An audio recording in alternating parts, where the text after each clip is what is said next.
Good morning. So this is construction day number 31, I believe. One thing that I've noticed with building this tiny house is physically, some of the days have been very demanding, especially when I was doing the framing, but mentally, it's also very demanding as well. So it's like you're physically tired and then mentally tired. It's just like you don't want to think about it for like a few days, and then you can just kind of like recharge your batteries and then get right back into it.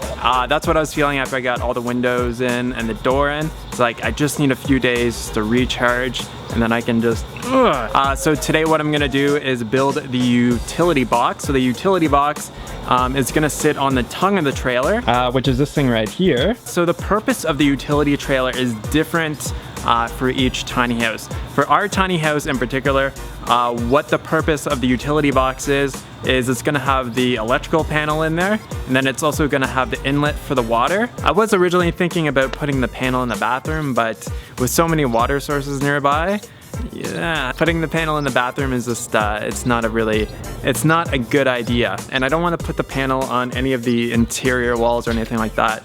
I want to keep the interior essentially as clean as possible. You could put the panel on an interior wall and then build something kind of to cover it, right? But I just didn't want to have to do that, so I'm just going to build a utility box on the front of the trailer, and then I can just mount it in there. It'll be away from anything else. If I ever want to add anything electrically to the exterior of the house, whether it be some lights on the patio or whatever, I could easily do that by running some wires or some PVC conduit out the bottom of the box, and then I can do whatever I want. That being said, a lot of people use their utility box just to hold propane tanks or their water heater or something like that. You can really do whatever you want with it. Obviously with this house, we're not doing any propane tanks, so we don't need to find a place to store those where they're kind of out of the main visual of the house. All right, I'm gonna get started building it. It shouldn't really be that hard. Reason being is I've already spent probably about an hour and a half already today designing this in SketchUp. So I'll show you the SketchUp design, and then we'll start putting it together.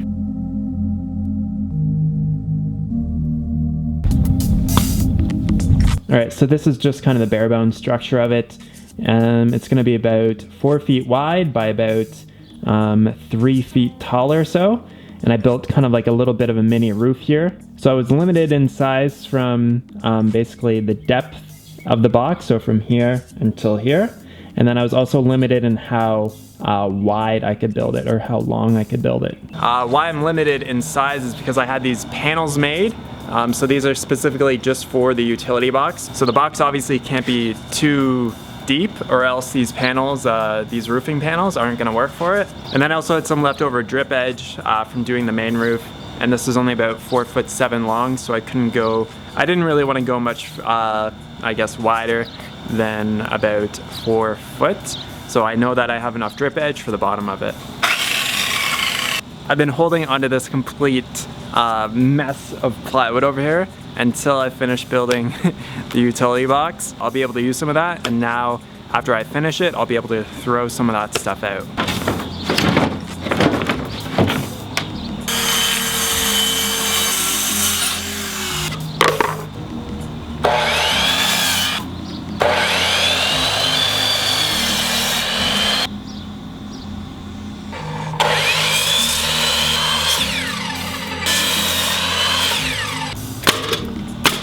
After I finished nailing that, I'm like, why didn't I just set it on the ground like this and nail it like this?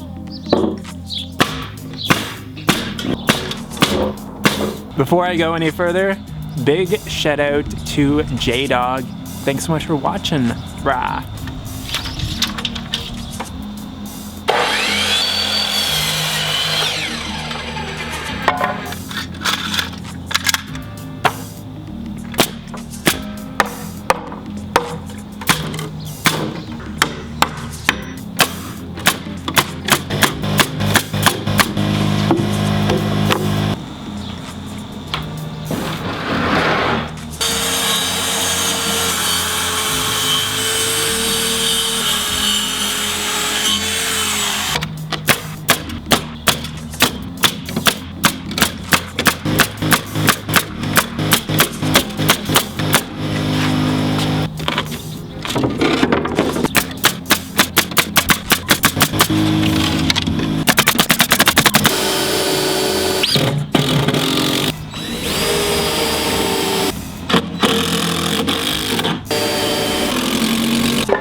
Alright, so the framing of the utility box is complete. So this is where it's going to be mounted on the trailer. What I'm going to do is I'm going to probably just screw in through the back here into the studs there. If I wanted to go one step further, I could take some steel strapping and just loop it underneath this part of the trailer and just screw it to the bottom there.